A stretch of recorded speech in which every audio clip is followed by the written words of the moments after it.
Studios in Hagutnia. I'm Troy Torres with Late Night. We didn't do our stinger or our opening thing because tonight is a pretty deep show. I don't have any jokes for you tonight. We're not going to be making fun of Joanne Brown or anything like that. Today was a very hard day for Kandit News in following a story, but it pales in comparison to the nightmare that not just a 10-year-old girl and her family are going through, but victims of Paul Santos Mofnis Jr., victims who go back to the 1990s. And as you'll hear in our show tonight from an expert, the possibility that there are other victims between 2014 and his arrest Saturday night. But first, let's replay the package that Johnny Rosario put together, her investigative report on Paul Santos Mofnis Jr. And what transpired today in the court, and also in an interview with Michelle Hope Titano, the chairwoman of the Guam Parole Board. Let's go to that video now. Back in the mid-1990s, girls were being kidnapped at bus stops across the island. The first victims were raped and released. But then the suspect started escalating his crimes. The girls were kidnapped, raped, and then beaten. Eventually, the police captured Paul Santos Mofnis Jr., and then he confessed to other rapes and beatings the police were not even aware of. In 1999, Mofnis was convicted of 2 counts of first-degree criminal sexual conduct, 2 counts of second-degree criminal sexual conduct, and 2 counts of kidnapping. His victims included a 13-year-old girl, 2 girls, both aged 14, and an 18-year-old. He was sentenced to 27 years in prison. Paul Santos Mofnis Jr. had served just 18 years of his 27-year sentence when he appeared before Parole Board Chairwoman Michelle Hope Titano, his first parole appearance ever, and asked to get out of prison early. Kandit News Today interviewed Parole Board Chairwoman Michelle Hope Titano. Did you hear about the kidnapping and arrest involving? I did. Okay. And do you remember Paul Mofnis? Yes. Okay. I know him. Okay. So so what happened at the parole meeting then? Why did you guys decide to grant his parole? Well, usually when we grant parole, we see some good things in an individual, and we see the reports are good, and we interview folks, and if we see that they've done a good job and they've made some changes, we grant them. And of course, when we grant people parole, then we want them to be successful. So for a while, he was successful through his parole term, and we can't guarantee people's. Unfortunately, we can't guarantee and know what people are going to do or not going to do. We do our best as a board to look at all sides. Michelle Hope Titano heard from both sides indeed.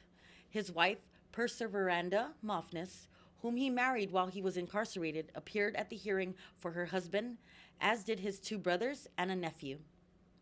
But Ms. Titano and the other members also heard from one of the victims. This victim now lives in the States and has obtained her master's degree in criminal justice, driven by her need to help others and ensure the laws are enforced to protect victims.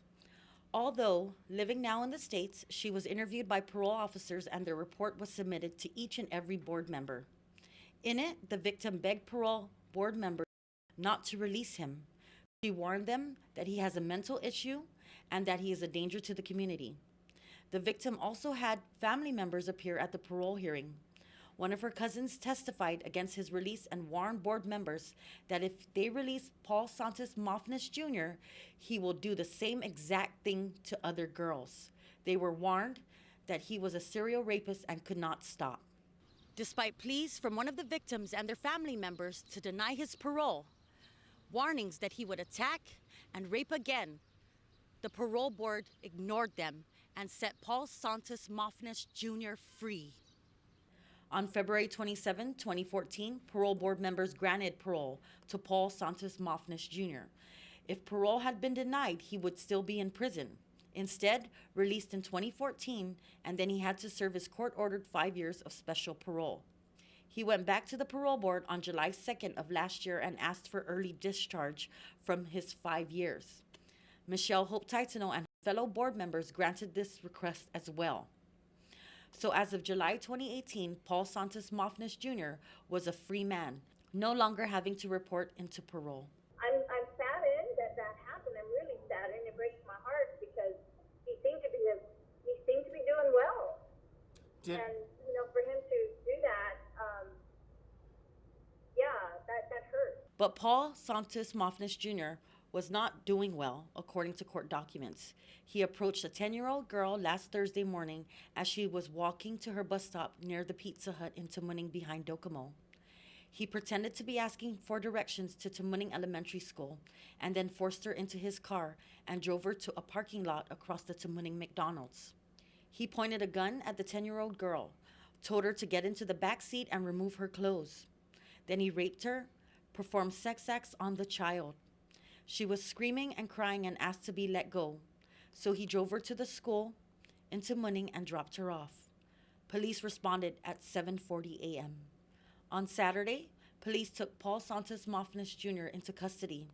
And according to court documents released today, Mofnis told them, quote, "Sexually assaulting female minors is an addiction of his and he can't resist," end quote. Parole Board Chairwoman Michelle Hope Titano admitted to Kandit News that they knew he was a predator, a serial rapist who preys on children. Did the parole board understand at the time that the parole board granted his parole request? Did the parole board understand that he is a serial rapist? A serial child rapist? Well, we knew we had the investigative report shows, and it kind of, again, I can't go back to that date, but we have that information and we really just make the best decision holistically, and we always, of course, want to make sure that the public is safe, and the public was safe during the time of his parole. But clearly, the community was not safe, most especially the 10-year-old girl who was abducted at gunpoint and raped. Do you regret your decision? Well, for the first, while he was on parole, he was fine, sir. So, and so. But was he okay, just but abducted I don't know. he abducted a girl. Well, I feel badly. I'm praying. I've been praying since I heard, and I'm very, again, saddened.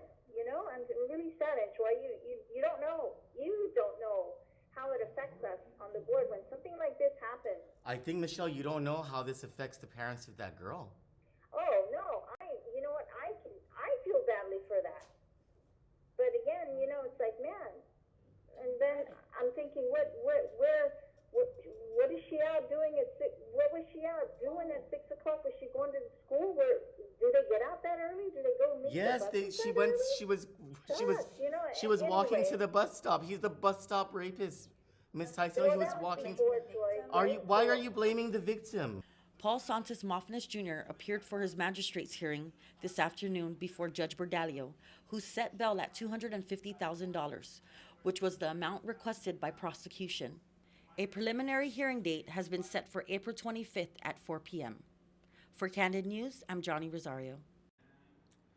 So if you're watching this live, even if you're not watching this live, please share this video right now, because what we're going to present to you for the remainder of the show is a lot of information, not just the full interview with Michelle Titano, not just a recap of a very heartbreaking interview that we had with a family member of one of the victims from 1995, but also this upcoming clip of an interview we had with Dr. Ron McNinch. Now, just a little bit of background on Dr. McNinch. Dr. McNinch is from the University of Guam. He is the chair of I believe he's still the chair of the Public Administration and Legal Studies division over at the College of Business and Public Administration. But more than his legal expertise in this matter, he has practical experience and expertise in this matter. A few years ago, he blew the whistle on a sexual predator who was a psychology professor at the University of Guam named Dr. Michael Ellert, who was preying on young women who were his students. So even though they were above age, the fact that they were under his ward in his class, exhibiting all this power above them, he was found guilty in a court of law last year. He's appealing his case. I thought that he was in jail, but according to Dr. McNinch, he hasn't spent one day in jail as his appeal has gone through. He hasn't even registered with the Guam Sex Offender Registry. We're going to try to find out more about that. But Dr. McNinch offers some very riveting testimony about sexual predators like Paul Santos Mofnis Jr. And if he had been consulted back in 2014 when the Guam Parole Board had made that decision to parole Mr. Mofnis, things may have been different. Let's listen to what Dr. McNinch had to say in the interview we had this morning in Trash Talk with Johnny and Troy Live. So, Michelle, you know, we want to know what happened in 2015 with the parole decision on Paul Santos Mofnis Jr. And I guess where we can start is there's always a parole officer, right, who presents this case before the parole board. What did that parole officer say about Paul Mofnis Jr.? So that was a year ago. What exactly you guys before? I would have to chat with them and figure out what it is. You guys just want to know what happened back then? Yeah, well, I guess you know. Because when they have parole hearings, there's a report made. So sorry about that, technical difficulties. We played the wrong video. We're potting up the right video right now, but let me just intro it for you. So we talked to Dr. McNinch this morning, and based on the information he was able to receive from both the media reports and the official reports coming out of the police department. Dr. McNinch, by the way, is an honorary deputy chief of police. He has extensive training with the local police department and with the FBI, and he's an expert in several different areas. But he was talking to us about serial rapists and people like Paul Mofnis Jr. who game the system. And Michelle Taitano in the interview that we're going to play in its entirety after the Ron McNinch interview. But in Johnny's report, you hear a little bit of it where she talks about how they knew that he was a serial rapist. And it was her hope and the parole board's hope that Mr. Mofnis had been rehabilitated. But if they had asked really anyone who knew anything about serial rapists, if they'd ever picked up a book on the matter, or even so much as read some sort of, you know, clinical report on serial rapists and how they're sociopaths, there's no rehabilitating people like Paul Santos Mofnis Jr. And there was no reason whatsoever to have granted his parole request 15 years ago. Thank you. Okay, we're gonna play the Michelle Taitano interview first in its entirety, and then we'll go to Dr. McNinch afterward because we need to pot it up, and we're having some technical difficulties with that. So, Shella, are we ready with the Michelle Taitano interview? Now get ready to get really mad because this is really gonna piss you off when you hear this whole thing. Go ahead, Shella. So, Michelle, you know, we want to know what happened in 2015 with the parole decision on Paul Santos Mofnis Jr. And I guess where we can start is there's always a parole officer, right, who presents this case before the parole board. What did that parole officer say about Paul Mofnis Jr.? So that was a year ago. What exactly you guys before? I would have to chat with them and figure out what it is. You guys just want to know what happened back then? Yeah, well, I guess, you know, Because when they have parole hearings, there's a report made and the investigative report, and then it's presented, and people are interviewed, and we go through the hearing, just kind of like, well, I think you tried to make one of the current hearings, right? But I think maybe you missed that one. But anyway, so yeah, and so now it's been a few years, so I would need to find out. And I actually am calling back. I'm calling folks back because I've been in a meeting. So if you want other details, I can have you speak to the parole officer, and then you could perhaps get some information from them. well, did you hear about the kidnapping and arrest involving? I did.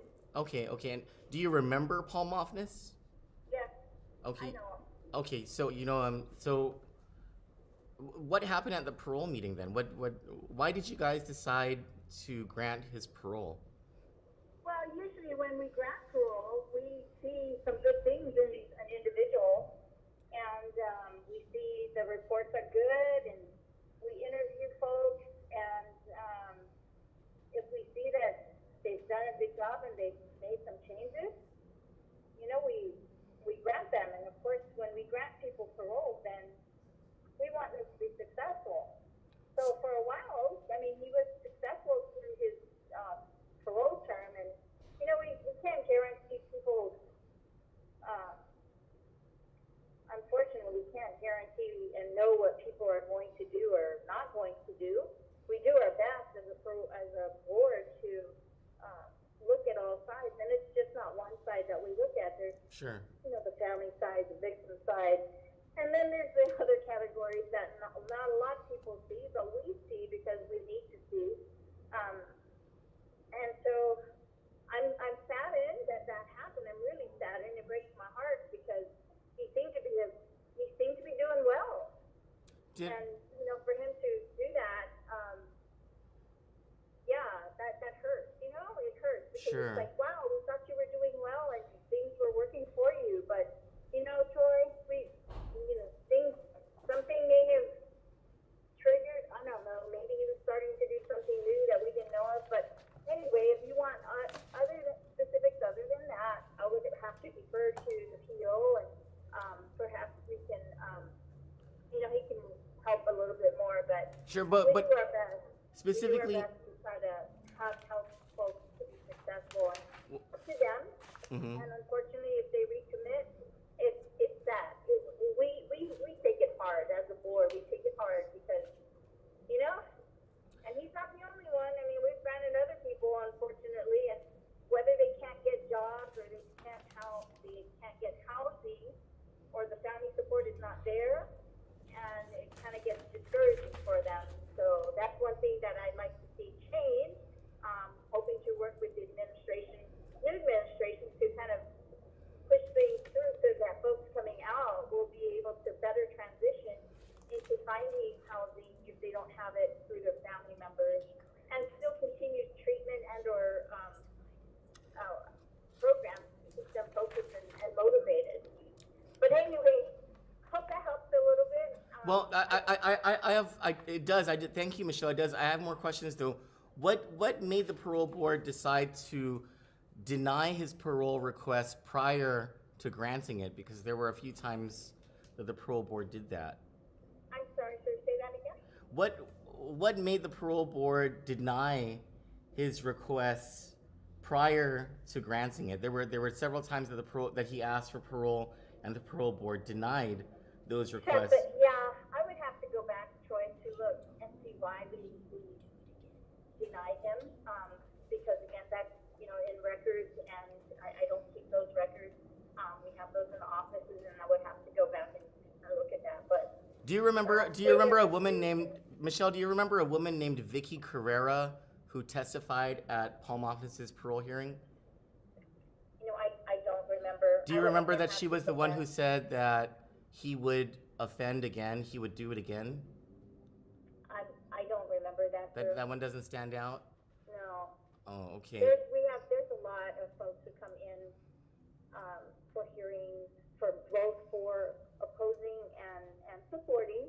And, you know, we usually keep track of them, but then again, it goes on the records, right, of that day. So, Yeah. Did the parole board understand at the time of granting him parole that he was a serial rapist? I'm sorry, say that again? Did the parole board understand at the time that the parole board granted his parole request? Did the parole board understand that he is a serial rapist? A serial child rapist? Well, you know, we knew we had the investigative report shows that, and it kind of, again, I can't go back to that date, but we have that information, and we really just make the best decision holistically, and we always, of course, want to make sure that the public is safe, and the public was safe during the time of his parole. I mean, he didn't manifest, he didn't do anything, and it's just really sad, and again, that unfortunately he recommitted a crime. So, Michelle, that's allegedly, right? Ms. So, Taitsino, that's a crime. That's only a crime that he's been caught doing. Whether or not he's been offending for the past 4 years is still a question that we hope that the police department and the attorney general's office is probing now that they have him in custody. But because we actually don't know whether he's reoffended in the last 4 years. But what generally, Ms. Taitsino, what do you make your decision on when it comes to these kinds of things? Like what? Just like I said, you know, we have investigation reports. We have the reports from DOC, folks who work with him, the types of programs he's taken. There's forensic programs. There's related to the crimes. It's not just his, but it's all whatever programs are available to an individual at DOC. And right now we don't have very many, but the programs are there for them, and if they've taken them, they've completed it, and they've listed it, and, you know, they've learned, and so they see, you know, but again, our system is not perfect. We don't have fully funded support systems where we have all the support systems needed to address some of these problems that folks go in for, whether it's drug and alcohol, sex offenders. There's different treatments that I wish we would have, but again, it's a funding thing. You know that, Troy. We don't. Well, and then DOC's at the bottom. In the And case, the parole board is non-funded, and you know we don't even get paid, and we do this job freely. I'm not. Ms. Taitsino, that's not in question. That's not in question here. What the operations of the parole board aren't in question here. It's the decisions that the parole board has made, and I'm wondering. So we look at these questions, we look at the reports, and then we do the interviews, and then based on that, we make the best decision we can as a board. Troy, I'm sorry, I'm going to need to take call back some other people, and I've got a meeting to go to. One more question, then, Michelle. Do you regret your decision? Well, for the first, while he was on parole, he was fine, sir. So, you know, and so. But he just abducted a girl. Well, you know, I feel badly. I'm praying. I've been praying since I heard, and I'm very, again, saddened. You know, I'm really saddened. Troy, you don't know. You don't know how it affects us on the board when something like this happens. I think, Michelle, you don't know how this affects the parents of that girl. Oh no, you know what? I feel badly for that. But again, you know, it's like, man. And then I'm thinking, what is she out doing at 6? What was she out doing at 6 o'clock? Was she going to the school? Do they get out that early? Do they go meet Yes, the buses she that went. early? She was walking to the bus stop. He's the bus stop rapist, Miss Tyson. He was walking.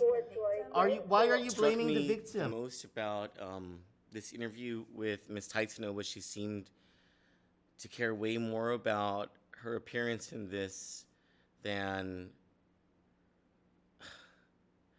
to recognize the problem that was the bad decision that was made in 2014 to parole Paul Santos Mofnis Jr.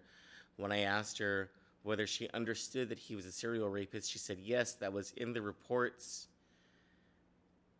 And even though she and the board members understood that he was a serial rapist, knowing that there is no rehabilitation for people like that, there's just no matter what you may feel about whether people deserve second chances.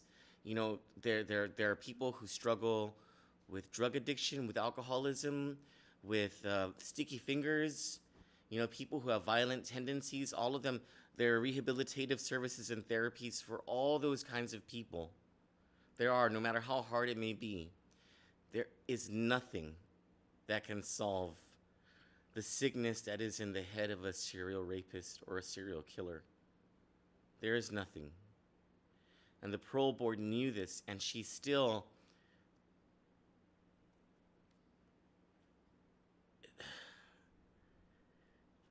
she didn't even want to say that she regretted the decision. And in an interview that we had earlier tonight with a family member of one of the victims from 1995, one of the survivors from 1995, you know, one of the things that this person said was that the parole board has to answer to a 10-year-old girl. And there are no truer words today than those words. That Michelle Hope Taitano and her fellow board members in 2014 have a lot of explaining to do. Not just to that 10-year-old girl and her family, and not just to the victims back in the 90s, not just to the victims who may be and have not yet come forward, but also to the rest of us, especially to those of you who are parents, especially parents of young children, especially those of you who have your kids walk to the bus in the morning and from the bus after school. And no, it is not your fault. It is, please don't, if you heard what she had to say and you hear someone say, what was that girl doing walking to the bus? Why the fuck shouldn't that girl be walking to the bus? Why not? It isn't that the parents' fault that they had her walk to the bus stop for school. That's what's supposed to happen in normal life, Miss Taitano. What the fuck was that monster doing free on Thursday morning? That's right. To pick up that girl on her way to the bus stop? What was he doing? Out.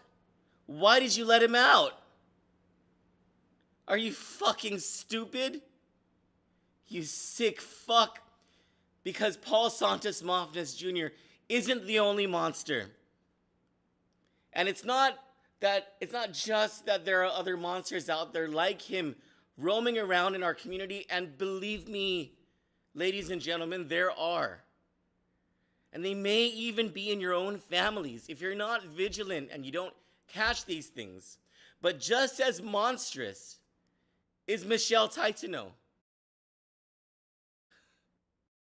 And everyone who we've elected in our community who hasn't said a fucking thing yet about this. Monsters. All of them. And this is not just me talking, and the emotion is raw. And we'll get to that because we have a very heartbreaking recap of the interview we conducted earlier tonight. But before we get to that, I want you to hear the expert testimony of Dr. Ron McNinch, who talked to us on our morning show that we just started this morning, actually, for reals. Trash Talk with Johnny and Troy. And Dr. McNinch called us, and we had this interview that we're able to play for you now. Some girls will use it before they're caught on average. That's for parole. Parole board granted his request for parole.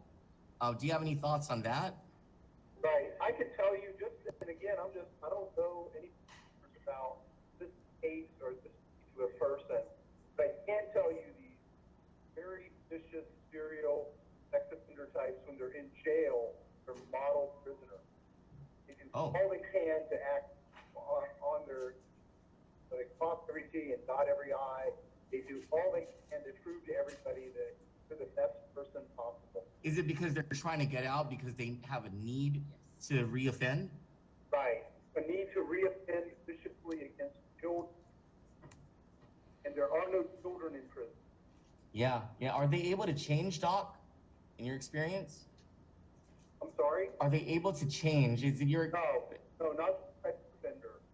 Okay. This type of vicious offender who violates young children. And I'm talking about criminal, serial, sex offender behavior, pedophiles, or particularly children. No, these are not the same. And most psychologists or psychiatrists. Doc, well, Johnny has a question for you. Do you think do you think that we need to change the laws? Well, some jurisdictions, just so we're clear about this, will not let people like this out of jail. Even if their sentences are up, it will put them in the psychiatric facility and not put them on the. Oh, that's interesting. 2 minutes, 30 seconds. Do you think that if he wasn't convicted back in 1999, considering the progression of his violence, that he would have escalated to a bloodlust, to murder? I don't know particulars of this person or this case. Generally speaking, kinds of offenders do all they can to fly under the radar, so then they can just, and they're preying upon this age group because it's the most vulnerable age group in terms of being able to describe or report what happened to them. And so typically, they don't turn into serial offenders generally in terms of murdering their victims, so they do have large numbers of but occasionally there are those, particularly in the mainland, that do turn toward murdering young children just to eliminate any possibility of capture. I'm glad you brought that up. Okay, now he's been out since 2015. This crime allegedly happened. Well, he allegedly committed this crime on Thursday against this young girl who was abducted around 6:30 a.m. behind the Docomo building in Tamuning, and then found about 30 minutes later at near Tamuning Elementary School. But that's 4 years since he's been out. Do you think that he has committed any crimes against young girls since 2015 when he's been out? And I bring this up because of the disappearance of Deandra Borja, who was his neighbor in Pocket Manila. Right. He probably, in my view, given the points that are in the media based on this case, has a deep down compulsion to sexually abuse children, and in general, and he's probably been acting on this compulsion ever since his release from jail. Jesus. And as I said to others today, these offenders that abuse young girls will abuse 50 before they're caught on average. Those that abuse young boys in the same way will abuse 150. And so this is serious ethic behavior, and it's very dangerous.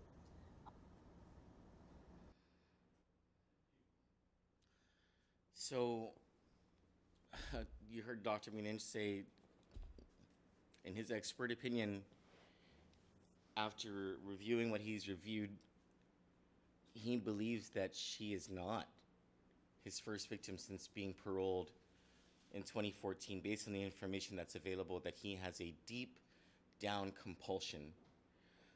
This is a guy who studied this, who knows this is the closest thing to expert opinion that we can get in this arena. And he knows his stuff, but and not to disparage his expert opinion on this, but I think hearing from voices from the past about this matter, because Paul Santos Mofnis Jr. was convicted once several counts of criminal sexual conduct, raping girls between the ages of 13 and 17, and those were just the convictions based on what the police were able to find out.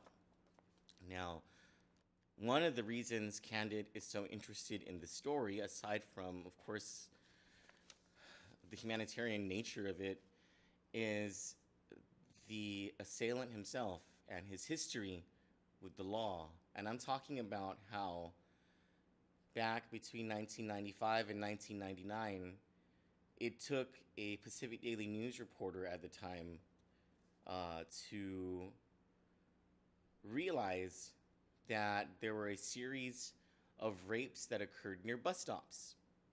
And she plotted it out on a map, and she did a story on it after asking the police department whether there was any connection, whether they believed that there was a serial rapist on the loose, and the police department said no. And they said that they would not investigate it that way.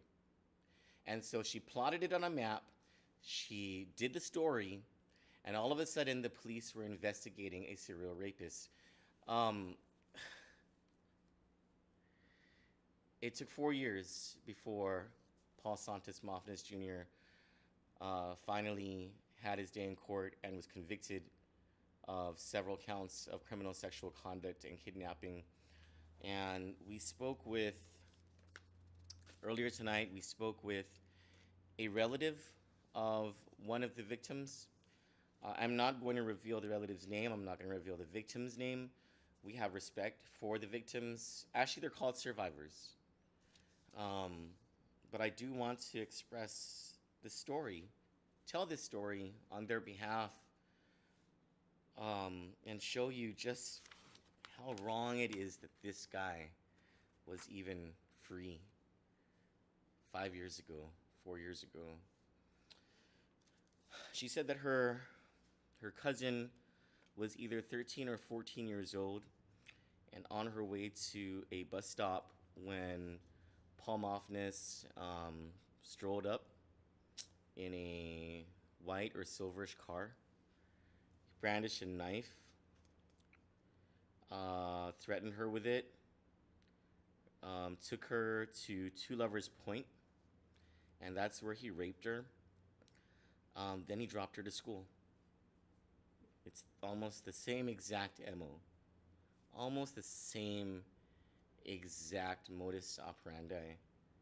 The only thing that's different is that this time he used a gun. Back then he used a knife.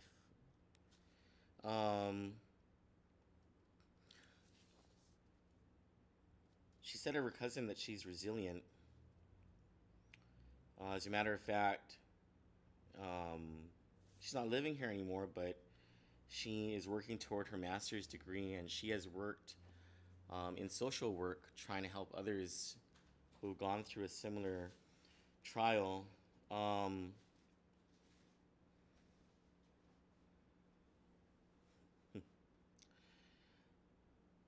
The cousin said it was odd that when they got to the parole board, see, Paul Mofnes in 2014, and I know in the video I said 2015 when I was talking to Dr. McNinch, I was wrong. It was actually 2014, February 2014, February 27, if I'm not mistaken, when Paul Mofnes went before the parole board, and the parole board granted his request for parole, and it was actually the first time that he'd gone there. So Michelle Tyson didn't even know what she was talking about there. The family found it odd that when they went to testify, and mind you, the family members of this survivor, the survivor didn't go, but they did contact the survivor who was living off island, but family members went to express this survivor's displeasure at the parole board's consideration for parole for Paul Mofnes. And the family members thought it was odd that they started to ask questions of the family members, like, how was she, as in the survivor? Is she doing well? And she says it almost seemed as if her doing well was somehow a reason to parole Paul Moffness Jr. She said, "The parole board told us we have to move on from this. It's like they had already made up their minds." This woman believes that when they walked into that hearing and they started to hear everything that the parole board was saying before the family had a chance to testify, that there were indications that the parole board members already had a preconceived decision, that they weren't even going to listen to the testimony. And obviously they listened, but they didn't consider this testimony. It is riveting testimony. They said we have to move on. She said that most of her family is female. Until recently, there were a few males born into the family.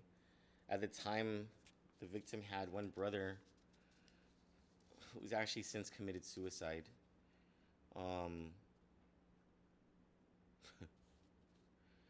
They shared with the board how after this happened, she said, we were living in fear, and the board members said to her, you have to find some closure. It's like they already made up their minds. One thing that stuck out and that struck me was in the interview tonight, she said most of them were very religious. And that was a familiar chord to me because Michelle Teixeira is one of those, those God people. They testify before you and try to get you to see things their godly way or whatever. And in another parole board meeting for Alex Castro, I remember he was telling me that he was kind of struck at how the parole board members kept asking him about his faith and asking him questions about God. And when I was talking to this woman earlier tonight, she said she understands, and maybe it's a way for people to express some sort of sympathy or empathy, but she took it as they were the parole board, this government body was imposing their religious beliefs on the family, and all the family said back, they in no uncertain terms, they said the likelihood is high that he's going to reoffend. They were talking about forgiveness, and she said he raped 4 girls. For them to even consider releasing him, it was unreasonable. And the parole board replied that they need to find a way to get past it. She said the fear we were living with was unreasonable, and that was back in 2014. Last year in 2018, they called again, the parole board, because this time Paul Santos Moffness Jr. You heard in the report that Johnny Rosario put together for us in her brilliant investigative piece, that Paul Moffness went back to the parole board last year to ask for early discharge of his parole, because his parole wasn't supposed to end until this year. But he went back 1 year early, and the parole board granted that early discharge. So there was no monitoring of him whatsoever after that. It was granted July 2nd, 2018. So before that, the parole board called. They tried to contact the survivor, and again, the family members came forward and they said, no, this guy needs to be monitored. And still, the parole board didn't listen. This was the second time that they heard from one of the survivors' families who vehemently protested his parole and then the discharge of his parole just last year. Now,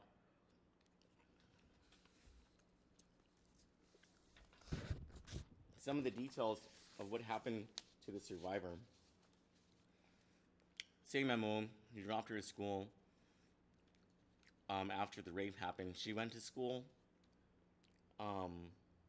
She went into the school. She reported what had happened. The police came. She was sent to Healing Hearts.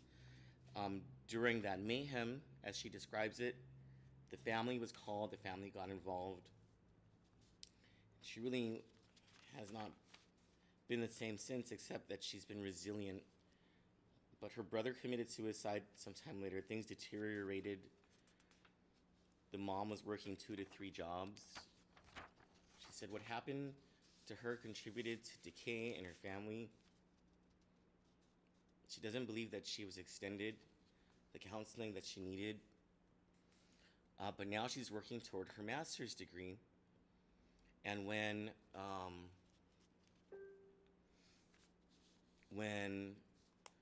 the call came in 2014 from the family members to the survivor back in the States, the survivor said she was really upset.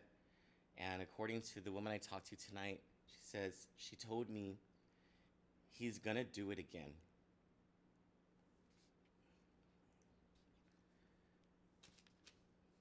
The woman I talked to tonight said that the survivor hasn't come back to Guam.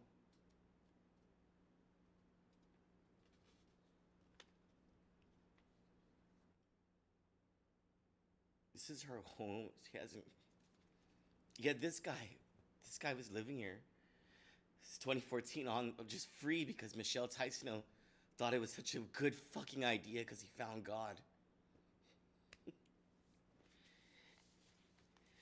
And the woman I talked to tonight, she said, I feel like I failed. Like if I said something differently,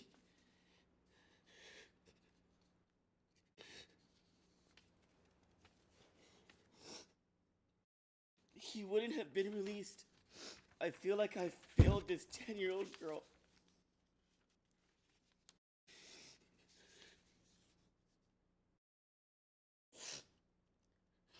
She said the day after she was raped, that her dad was waiting by the bus stop for him to show up. He didn't know what to do. I asked her, what did she think about the parole board? She said they failed. She said, I don't know what the reasons were. His actions were calculated. He's gonna do it again. Those 4 rapes, those 4 victims were enough to tell them he was gonna do it again. And no amount of Jesus or God was gonna fix him.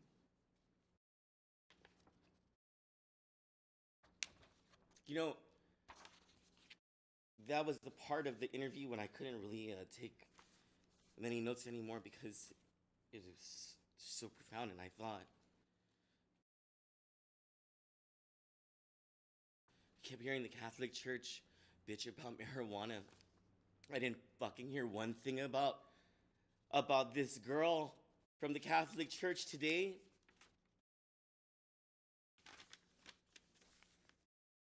I don't hear any outcry from the priests about these monsters in our community.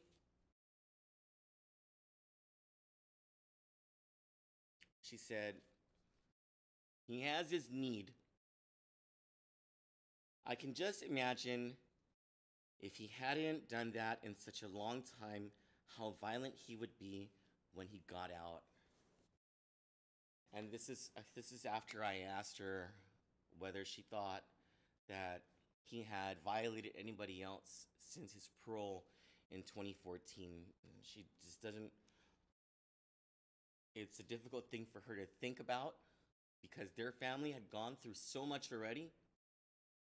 But she just can't imagine that he wouldn't.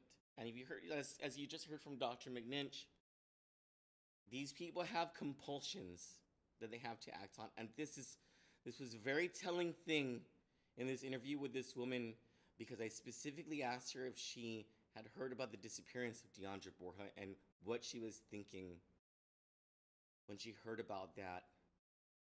She said, I can just imagine if he hadn't done that in such a long time, how violent he would be when he got out.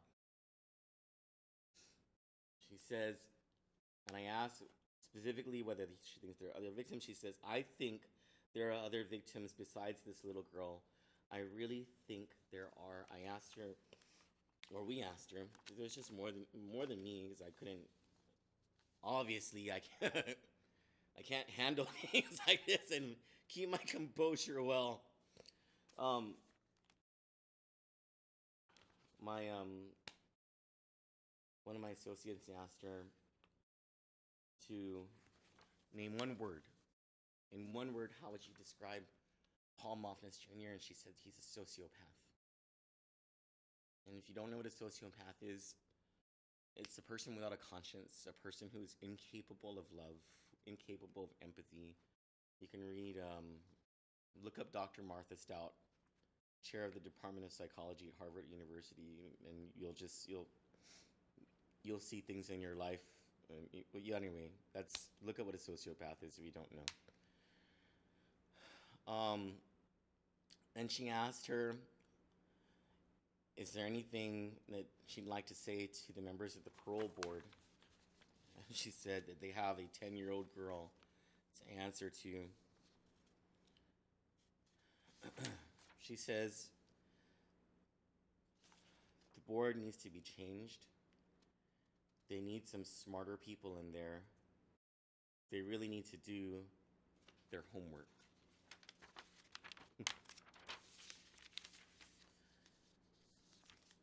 That was probably the hardest interview I've ever done. I haven't done many, but like if I had to do more of those, I'm not gonna be in this. I'm not gonna last in this business long because I just it's like you're confronting a monster. It's come out. The boogeyman's come out of that closet, staring you right in the face. In this open world that, once was just, dirt and flowers and, the good and the bad. And then all of a sudden there's this whole other world that appears and there's a big monster in it. And there are lots of monsters around this island. They're just hiding in dark places. She says, I told the parole board he's going to do it again. And he did. Right before this show started, I got a message from another relative of a survivor, and I want to read it to you. I'm not going to say who it's from, but this is what the message reads. Troy, I beg those parole board not to release the stupid guy because he is sick in the head of molesting 4 girls, and I told them when I testified that he will do it again. Now look what happened. He is a maniac, and he is there to victimize the young girls. I am really furious because another girl suffered from this animal that was out on the loose. Well, not that I enjoy agreeing on things like this, but I couldn't agree with her more. We'll try to find out more from Michelle Titano and the powers who were and the powers that be, because that bitch is still the chair of the Guam Parole Board. She's a fucking idiot and just as much of a monster as Paul Moffness is. That's just the problem, The problem in island politics is that you get some dumb fucks who don't really give a fuck about anything else but their pride and their ego running things like the parole board. And you get situations like this, and she doesn't even have the nerve. She can't even fucking apologize or say that she regretted her decision. Paul Moffness probably isn't the only sociopath in this picture. Someone like Michelle Hope Titano, dumb as she is, cannot bring herself to recognize the reality of the shameful decision she and other board members made and how that has destroyed at least one life that we know of. And we'll continue to investigate to see if there are others out there, as Dr. McNinch said, as this survivor's relative said, there likely are. They just haven't come forward yet.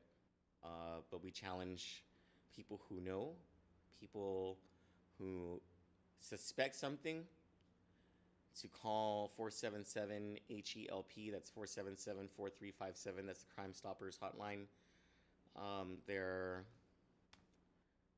They don't have caller ID, so if you want to remain anonymous. Otherwise, you can call your local police station or your village police precinct or whatever, or call 472-8911.